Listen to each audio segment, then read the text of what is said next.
Hi, Rena. Hello, Dr. Bach. We're starting a few minutes late. Sorry, everyone. I had some internet problems that I took care of just right now. Welcome, everyone, to a free association conversation between Rena K and myself, Dr. Bach Ho. We're both organic intelligence coaches. We help people reduce suffering and increase capacity to handle more in life with ease using the protocols of organic intelligence. In these live stream free association conversations, Rena and I try to aim both at people who are completely new to organic intelligence and people who already know its basics. We try to find the balance. Today, our topic is what is intensity? So, intensity is the level of excitement or arousal or activation you have, and it's contrasted against de-intensifying. You excite and then you relax, you rev up and then you cool down. So there's intensification and de-intensification. And this concept of intensity is very central to organic intelligence. According to organic intelligence, we heal and grow most optimally when our intensity levels are at their optimal type of cycling, up and down, up and down. And right in the moment, a concrete example I have in mind is what I'm going through right now with the internet problems. I tried to start us on time, and then I had internet problems, and I was getting a little worried. And then I had to restart the internet. And as I was doing that, in the 2 or 3 minutes I was spending doing that, I was actually thinking about how anxious am I? Am I anxious? I'm not really sure. How's my heart rate right now? Um, I actually feel pretty calm, but then I'm thinking, oh, what if we can't get our Zoom on time? And then I think no one cares anyway, so who cares? So everything's chill. So I was having this moment of trying to assess my intensity level, which actually brings me to there's an idea I want to offer to you, Rena, and it is that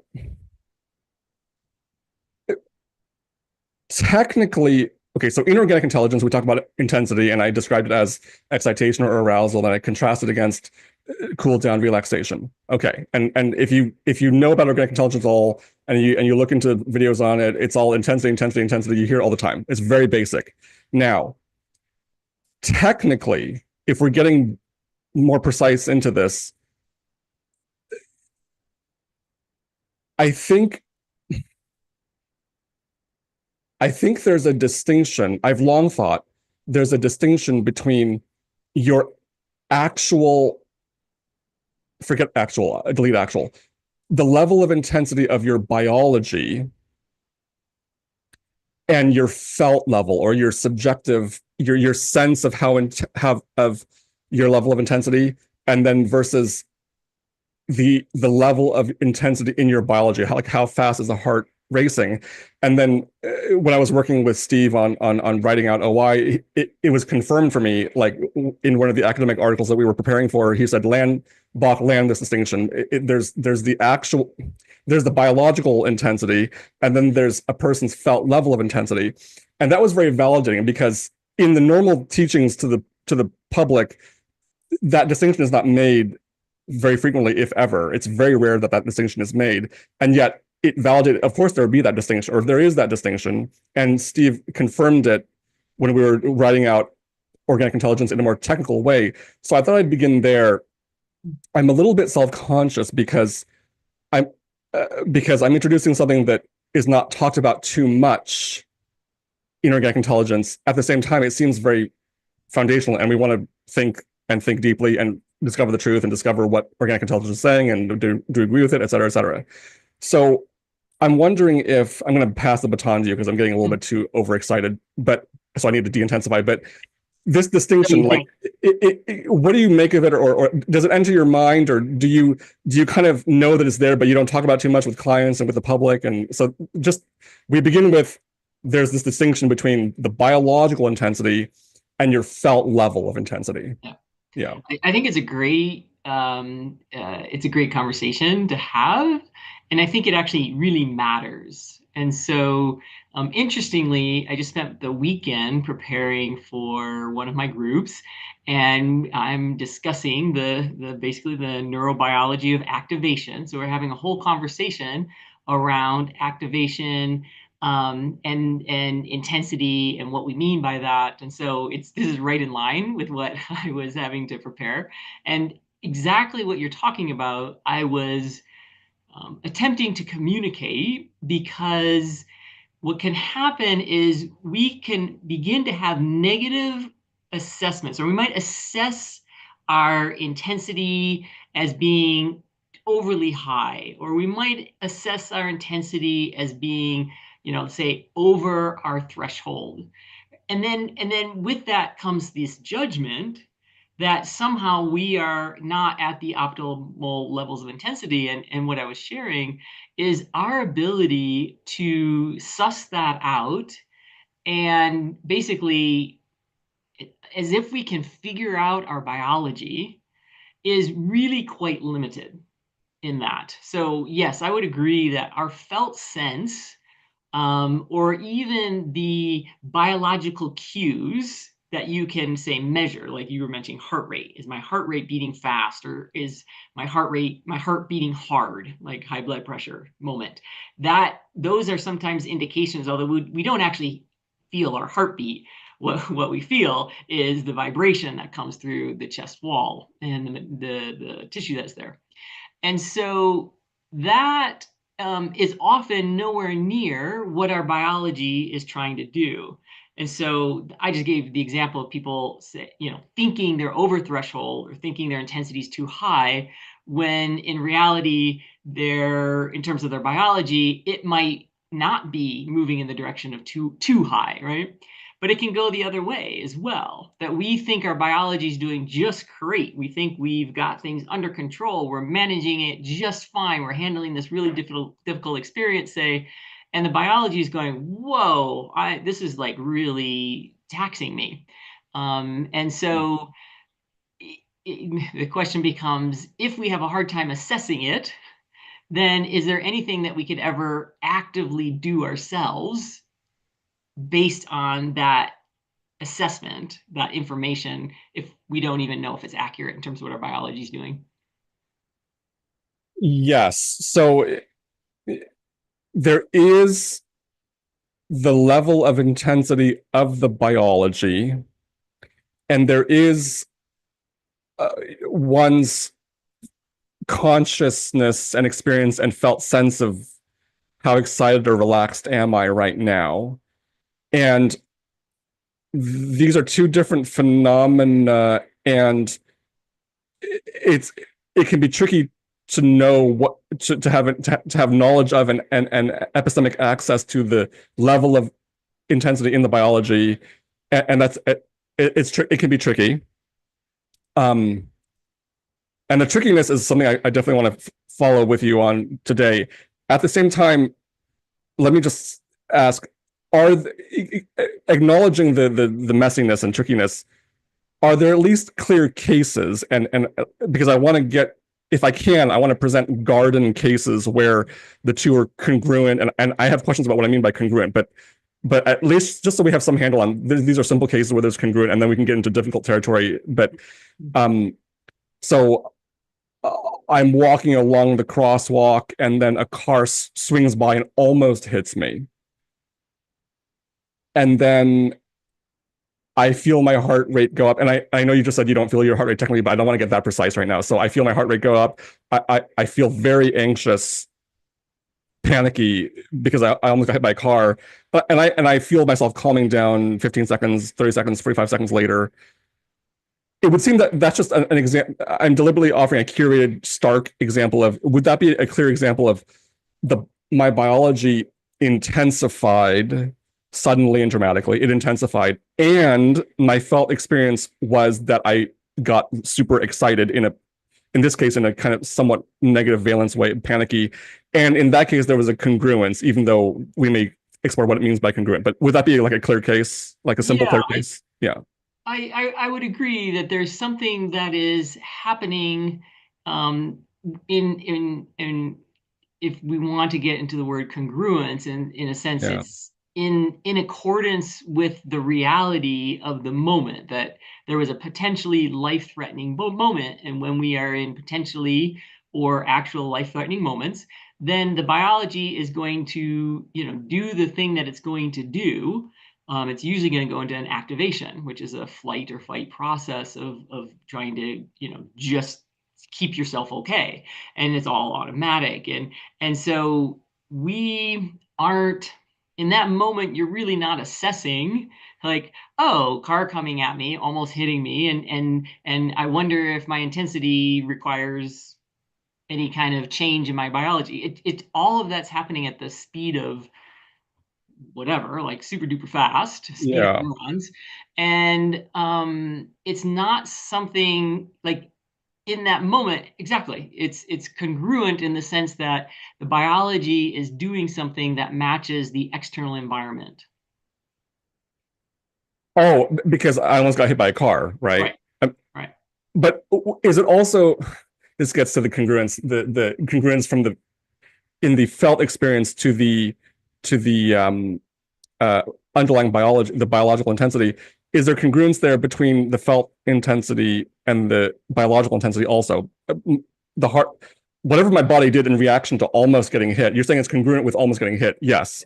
Or sure, granted. Is it also, it seems also congruent with my feeling. I feel, oh my, panicky and scared, and I almost got hit by a car, and I almost, eh, is that congruent also? And I intended that to be the congruence in question.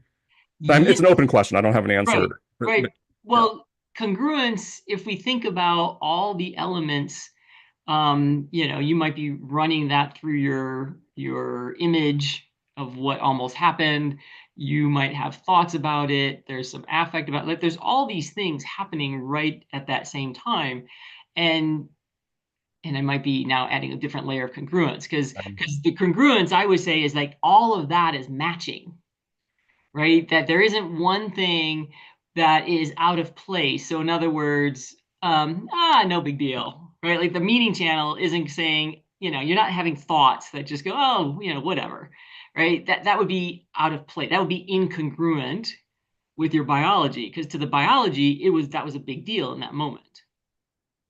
Yes, and I want to quick commercial to the viewers of this conversation. I want to disclose that I feel like I myself am addressing questions in organic intelligence that I don't have strong command over, I think I jumped straight to a refined, more technical issue. So this is not like bread and butter organic intelligence. If you can, my videos will talk about intensity and in a more familial, common sense way for self help. But this is, I think we're just getting into straight into like pretty nuanced technical stuff. That's my impression. Yeah.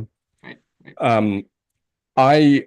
It, wow. But we're gonna go Well, for can it. I Right. can I Yeah. Go ahead. disclose that Go though? ahead. Yeah. I yes, it might be technical, and yet I interact with people all the time who are you know, creating errors in thinking that their felt sense and their biology is the same, and then interpreting that in a way that oftentimes is negatively about themselves. It's not always the case, or they're just missing. They're getting complacent in a sense where the biology is more intense than they realize. So Oh. I think it really matters in that way. No, sorry, I didn't mean to say it didn't. Thank you for saying that. No, I think that what we're talking about really matters, and yes, to human life, which is yeah. So I'm with you. And I didn't think you thought that. I was just, Thank you. the Yeah. disclaimer around being technical. I didn't want anybody to like shut off in that moment. So No, I appreciate that.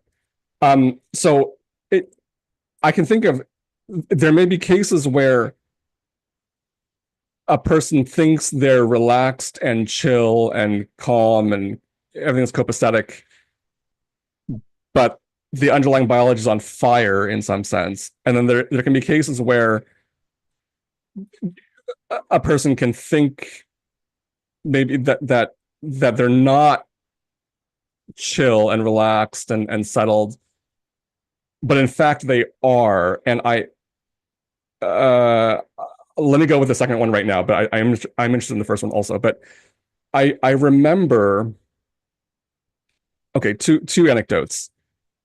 First, Rena was my organic intelligence coach for a long time and still is. So I go to her when I want for an organic intelligence session. And years ago, there was one session we had where you had said my anxiety levels had gone down dramatically.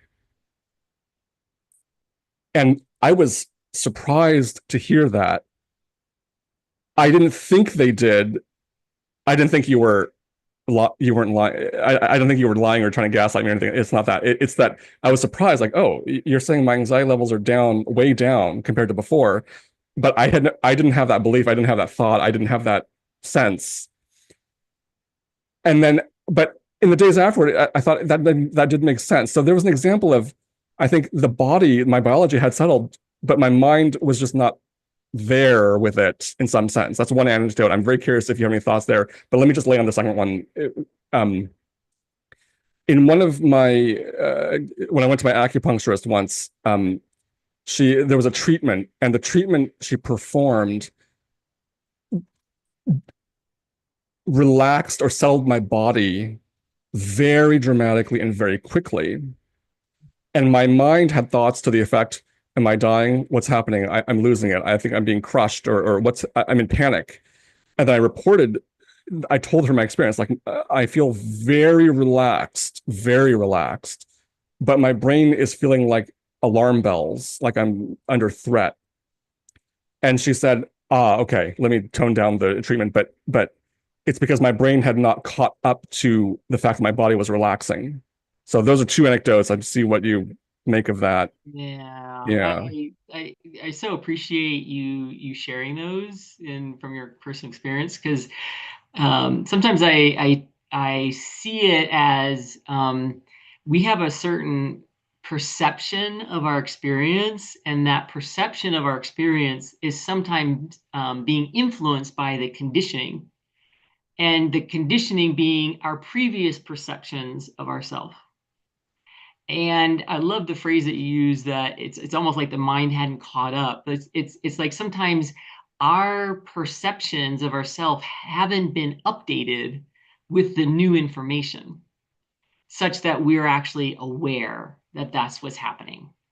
And so that conditioning, the previous, all the millions of previous experiences that we have that help our brain more efficiently, effectively kind of predict what's coming next, is going to take these signals in the data, in this case, oh, I'm super relaxed, but that's an unfamiliar feeling. If there's not a lot of experience around having had that kind of a feeling before that you're aware of, then the brain doesn't know what to do with that information.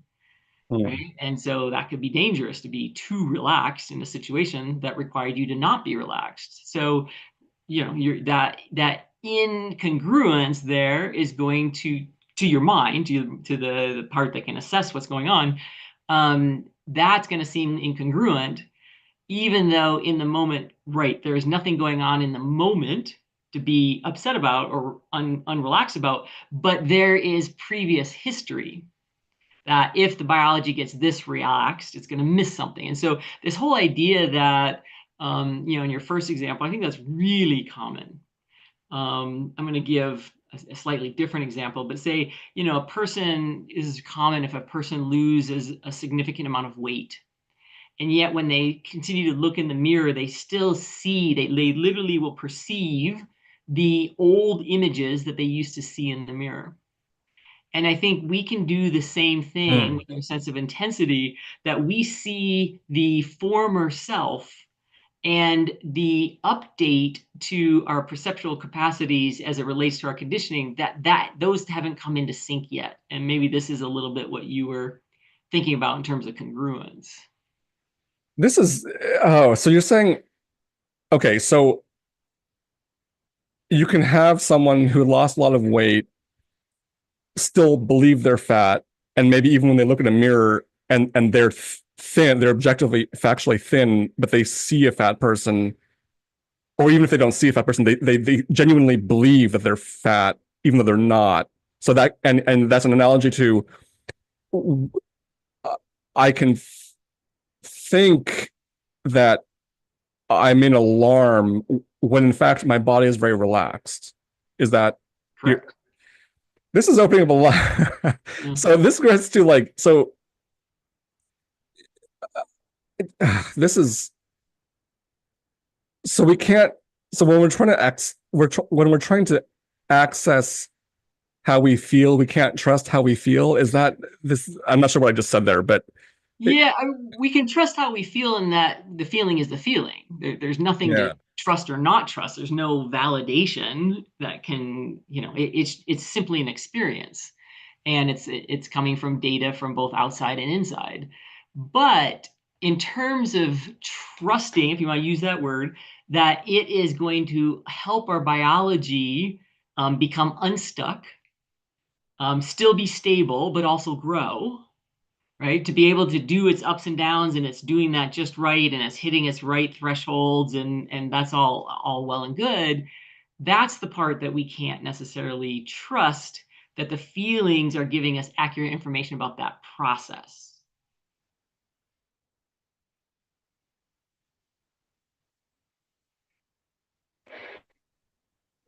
Something just happened. Let me see if I'm still on. Oh, I'm still on. I'm still on. I don't know if that was my internet or your internet, but I This is apologize. an internet glitch. Yep. Okay. So, oh, that's a good opportunity to assess how comfortable I am with the technical problem. Okay, you were in the middle of something. Are you interested in continuing in? Yeah, I probably should repeat it because I'm not too Okay. sure what Yeah, I don't ended know what up happened. being recorded. And basically, what I was saying is, you made the comment, "Can I trust my feelings?" And I was Hmm. suggesting, well, your feelings are just feelings; they're not to be trusted or not trusting. It's just information and perceptual information from the internal environment, but in conjunction with the external environment. But what you may not be able to know or trust, so to speak, is that whatever your feelings are in sync with or aligned with what your biology needs or wants to do its growth process, to be able to come up with some activation that's not too much and then come back down. And so every time you do that, there's a growing of thresholds. That process, our feelings may or may not be in sync with what's really happening there. And so to me, that's the congruence piece that you're kind of getting at.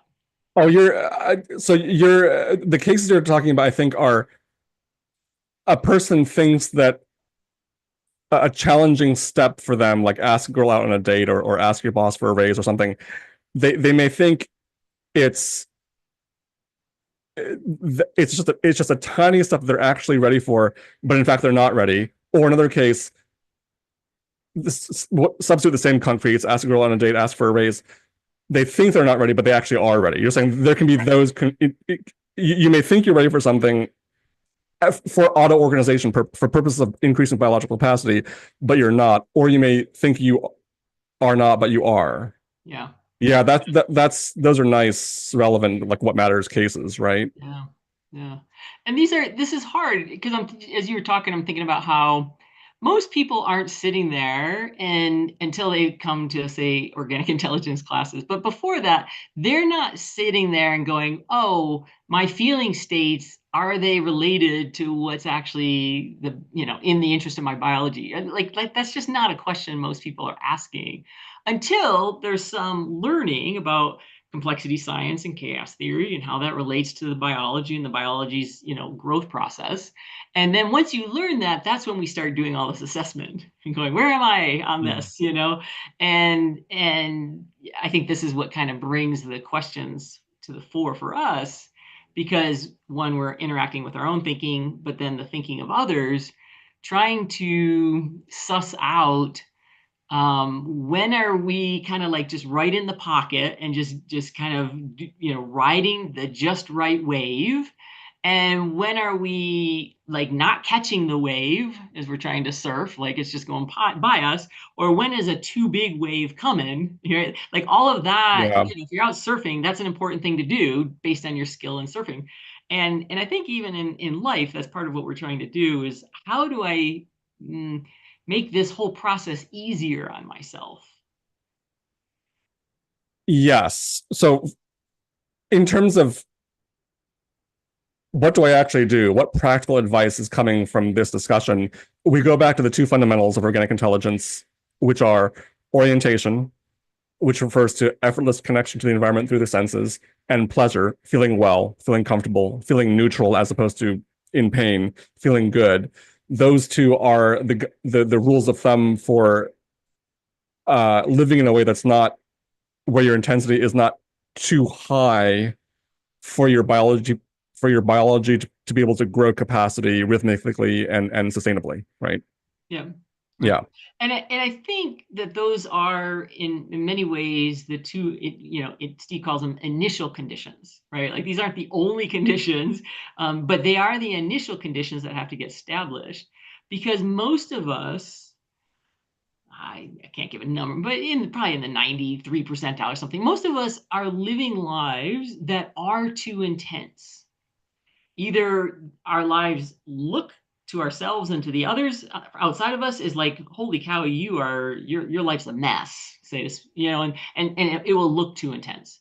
And then, the vast majority of people will be, they look very functional. They look like most things are going on. They might have a blip here and there of like, wow, that was too intense. But the reality is they have so many control strategies and management strategies that they've actually kind of got a clamp on their biology and their biology's ability to oscillate.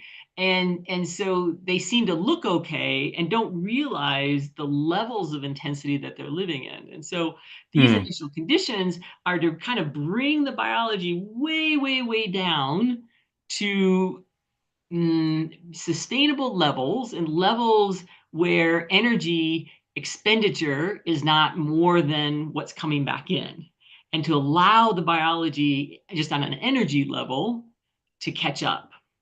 And so that's going to bring that down. And then once that comes down low enough, then the biology is going to be able to find its own rhythm and it will find its own levels of intensity that it needs to be at. So it's like, Hmm. yes, the practical is to set the stage so the biology can find its intensity, not us, our thinking mind assessing, am I intense or not intense? I'm thinking too, this can be very tricky. Okay, so practical advice: focus on orientation, focus on pleasure. Those are reliable. And I And want to maybe return. even add, get out of the assessment business. Oh, get out of the assessment business. Okay, get out of the assessment business. Thank you for that. And um, there was a session. I was watching one of the training sessions in which the client in which Steve was the coach. Steve was the founder of Organic Intelligence, and and the client reports they're feeling fine. I feel fine. I feel fine. And then where do you feel fine? Is the intervent is Steve's asking, and I feel fine everywhere. I feel fine everywhere. And I remember, and this is he addressed us the students training in organic intelligence. That means the system is in trouble. This person who's saying they feel fine everywhere. That biology is in trouble. And I remember that, and I feel like I'm just ending on that. We're out of time, unfortunately, for the half hour.